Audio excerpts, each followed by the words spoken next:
Eu gostaria de falar com vocês sobre algo que vem me inquietando cada dia mais na minha atividade profissional, que é uma constatação que eu tive a partir de uma reflexão de casos concretos, que é o seguinte: a gente estuda direito das famílias e direito das sucessões, é óbvio. São ciências necessárias para o desempenhar das nossas atividades. Mas a constatação que eu cheguei é o seguinte: o direito das famílias, o direito material, o direito das sucessões, o direito material, ele é absolutamente necessário para nosso estudo, mas ambos são insuficientes. A gente precisa ter diálogos com outras ciências. E da minha parte, eu trago aqui um convite a todos os presentes para que a gente reflita sobre a necessidade de que esse diálogo seja feito com o direito processual das famílias e das sucessões. Porque veja bem, hoje eu vou tratar de uma ferramenta específica, que é a produção antecipada de provas, mais especificamente da ação de produção antecipada de provas.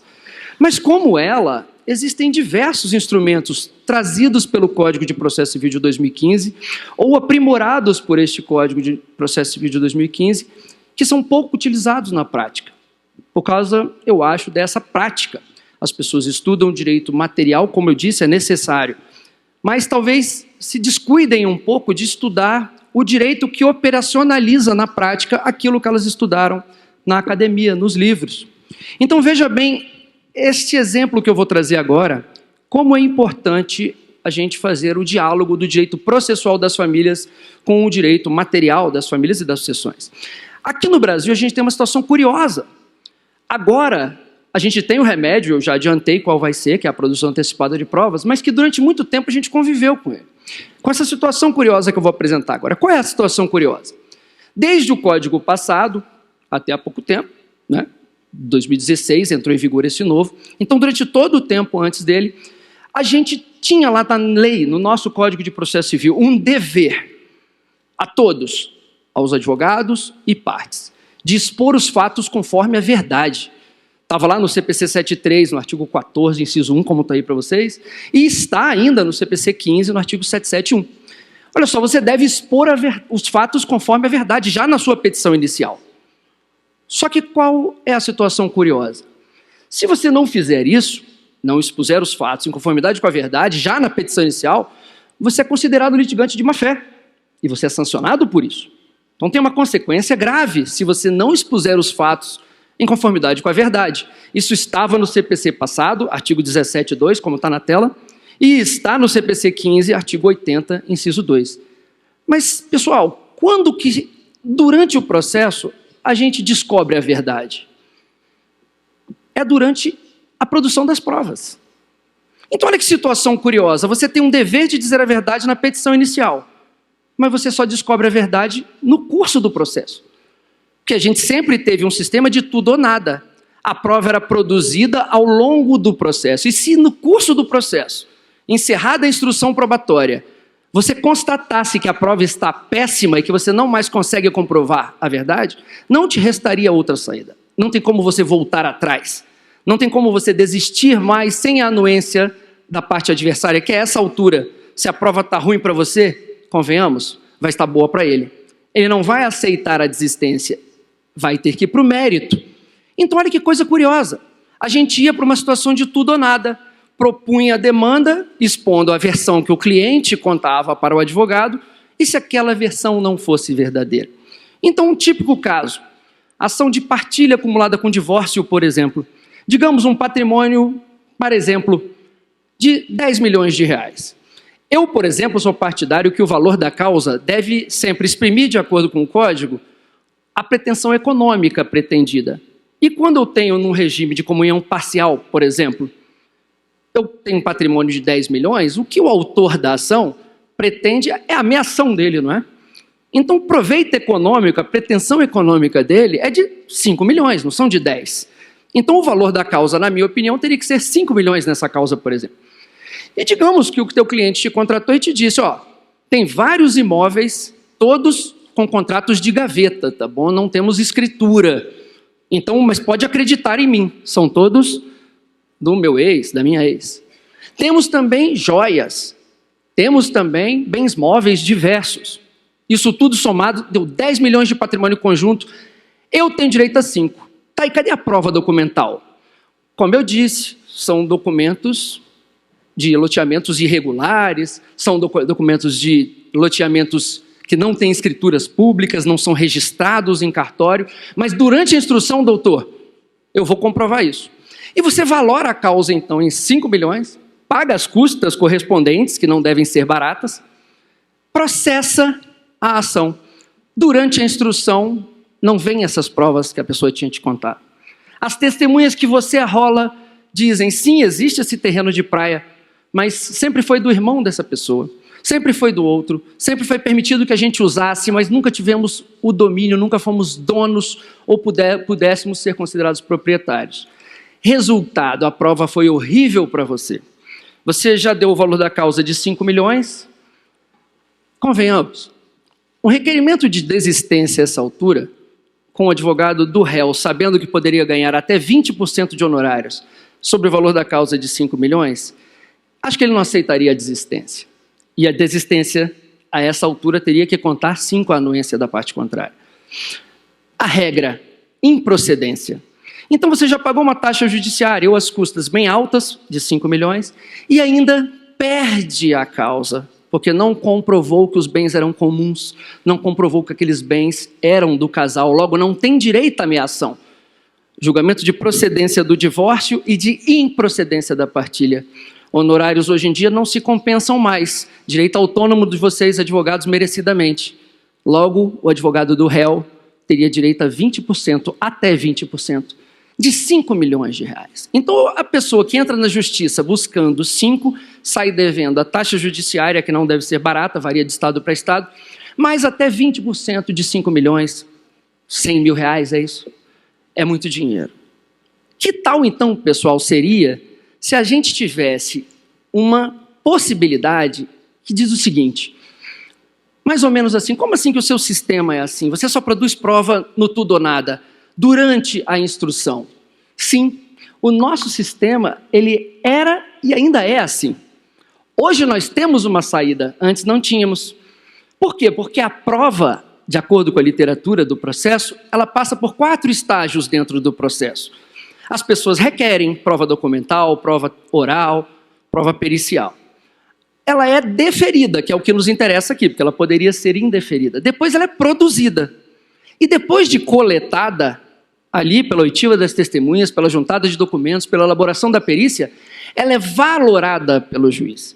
E é neste momento que o juiz olha e fala, você, sim, encontrou comprovação das suas alegações, procedência. Ou então você não encontrou comprovação das suas alegações, improcedência. São 4 estágios. Primeiro se requer a prova, o juiz defere, produz e finalmente o juiz valora e dá a sentença. Que tal então, pessoal, seria se a gente tivesse um sistema em que eu pudesse produzir a prova em um expediente sem ela ser valorada? Eu mesmo valorar como pretendente e a partir do resultado que eu obtivesse, eu falasse, quer saber? É melhor eu não entrar com a ação. Porque se eu entrar com a ação, a prova está ruim para mim. Eu posso tentar um acordo. Ou então aconselhar o cliente, no caso de vocês advogados, não mexa com isso. Não entra que você pode tomar uma improcedência. Ou então, se a prova for ótima para vocês, sim, podemos entrar, elabora melhor uma estratégia processual. Então, que tal seria se a gente tivesse algo como já é há muito tempo consagrado no direito estrangeiro, o chamado direito autônomo à prova. Eu tenho uma ação probatória. Eu não tenho uma ação em que eu vou utilizar a prova para convencer o julgador. Eu só quero coletar a prova. Que tal seria? Muito bom, não é? Um procedimento, um instrumento em que o juiz meramente homologasse algo como se, em vez de 4 estágios, a gente só tivesse 3. A pessoa requeresse, o juiz deferisse, a prova fosse colhida e encerrasse ali. O juiz não valorasse. Muito bom, não é? Pois nós temos esse expediente. Ele se chama ação de produção antecipada de provas. Ela está no nosso Código de Processo Civil, novo, antes nós não tínhamos isso, exceto como uma cautelar, e aí como cautelar você tinha que justificar a urgência da medida. Mas foi consagrado no Brasil o chamado direito autônomo à prova, como no mundo ocidental em geral. E trouxemos para o Brasil essa ideia maravilhosa, ela está nos artigos 381 a 383 do Código de Processo Civil. E veja o que diz o 381, está aí na tela. A produção antecipada da prova pode ser admitida nos casos em que, olha esses 3 incisos. 1. Houver, sim, fundado receio de que a prova vai desaparecer. Então tem urgência. Como, por exemplo, num acidente de veículo, a marca da frenagem do pneu vai sair com a chuva, vai ser apagada com os outros carros passando por ali. Uma testemunha pode esquecer, falsas memórias podem ser implantadas numa criança, enfim, então há urgência. Mas se encerra nesse caso? Não. Olha outras 2 possibilidades abertas pelos outros 2 incisos do 381. A produção antecipada de provas também será admitida quando a prova que eu produzir viabilizar, olha só, a autocomposição ou outro meio adequado. Veja, você, advogado, entra com a produção antecipada de provas, o juiz defere, produz a prova, traz para o processo, mas ele não valora. Ele te entrega o processo para você valorar e traçar aquilo que é sagrado para os advogados. É a estratégia do litígio. Você pode viabilizar um acordo, você pode não promover a demanda, você pode aconselhar o seu cliente, esquece, não entra que é fria, a prova está horrível para você, você vai perder. Aí você pode estar se perguntando, e veja a terceira hipótese, o prévio conhecimento possa evitar o ajuizamento de ação. Então você pode estar falando, tá, Rafael, mas eu também vou pagar custas por isso, eu também tenho honorários, não dá no mesmo? Absolutamente não. O artigo 382 deixa bem claro que o juiz não se pronunciará sobre a ocorrência ou inocorrência do fato, nem sobre as consequências. O juiz não valora a prova.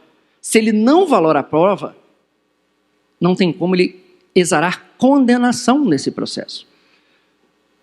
Já que não tem valoração de prova, já que o que eu busco não é uma condenação, uma declaração ou uma constituição baseada na prova, eu só quero a prova.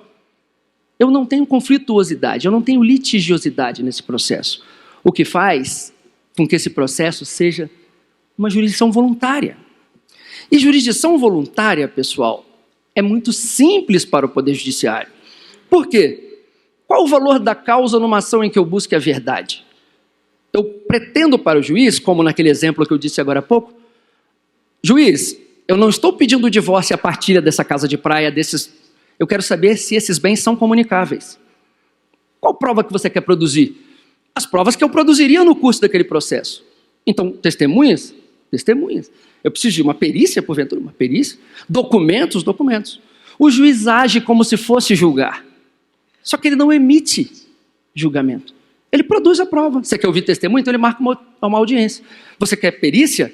Ele marca uma perícia.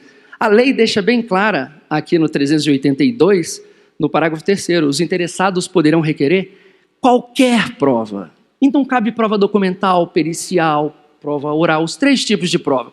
Então qual o valor da causa? O valor de alçada. Naquele caso que você quer investigar um patrimônio de 10 milhões, dá o valor de R$1.000. É desnecessário comprovar a urgência. Já passamos por isso. O STJ deixa claro. Cabe liminar, caso seja necessário, produzir uma prova por causa, por exemplo, da suspeita de implantação de falsas memórias, da suspeita que a testemunha vai esquecer o fato porque está próximo a uma viagem. É possível. O próprio STJ tem um julgado de 2023. E a parte mais agradável, por um lado, para quem investiga, não tem litígio na descoberta da verdade. Lembra, eu não busco a partilha dos bens, eu busco a investigação dos bens. A parte não pode se opor a isso. Eu busco a verdade, entre aspas. Então não tem condenação em honorários. Então vamos voltar para aquele exemplo? O valor da causa que lá seriam 5 bilhões, aqui você dá de R$1.000. Produziu as provas, não tem condenação em honorários, então não tem aqueles 20% sobre 5 milhões. É uma ação barata, rápida, eu faço na minha comarca várias, já fiz várias, é super simples, ótima de ser utilizada, cabe recurso, é claro, o STJ deixa claro. E o que é mais importante, pessoal, e aqui eu já encaminho para o final. A prova que você produz nela, na ação de produção antecipada de provas, ela vem para os autos sob a forma de um documento. Claro, nos tempos de papel, só para a gente raciocinar, no tempo de processo físico, seria um papel. A testemunha deporia, o juiz tomaria o depoimento dela em papel. O perito elaboraria um laudo e entregaria ao processo. Ou a prova documental já viria em papel. No caso da produção antecipada de provas, você não tem esse tipo de situação. Você produz uma prova oral, você produz uma prova pericial e produz uma prova documental. Na hora que você for, por exemplo, depois de avaliar o seu risco, o custo-benefício, vale a pena entrar com a ação, a prova foi boa para mim? Esta prova entra no seu processo como prova documentada. A prova documentada não se confunde com prova documental. A prova documentada, ela tem esse nome porque ela mantém a essência dela. Então, se você tem uma prova pericial durante a produção antecipada de provas, quando você juntar o laudo ao processo que você quis entrar, por exemplo, porque a prova foi boa para você, você tem uma prova pericial. Se você tem uma prova oral coletada na ação de produção antecipada de provas, quando você entrar com a ação, você tem uma prova oral. E isso é muito importante, não só em todas as ações de família, e aqui eu encerro, como no direito das sucessões. O que o artigo 612 do Código de Processo Civil diz? As questões de autoindagação, ou seja, aquelas que não estejam comprovadas por documento, vão correr por outras ações. As pessoas ainda acham que, quando o CPC no artigo 612 fala em documento, ele está exigindo prova documental. Não, ele tolera perfeitamente a prova documentada. Então você não precisa mais, quando o juiz das sucessões falar, isso é questão de autoindagação, você não precisa entrar com uma ação litigiosa pelo rito comum. Você pode entrar com a mera produção antecipada de provas e trazer o resultado daquela prova para o processo, porque ela preenche a hipótese fática que está lá no 612 do Código de Processo Civil, quando fala tem que ir para a questão, para as vias ordinárias, questão de autoindagação, exceto se for provada por documento. Esta é a prova documentada que é produzida na ação de produção antecipada de provas. Então, pessoal, eu encerro por aqui. Novamente, é uma grande oportunidade, um prazer enorme estar aqui em Belo Horizonte, essa cidade maravilhosa, no maior congresso do mundo de direito das famílias. Foi um grande prazer falar para vocês.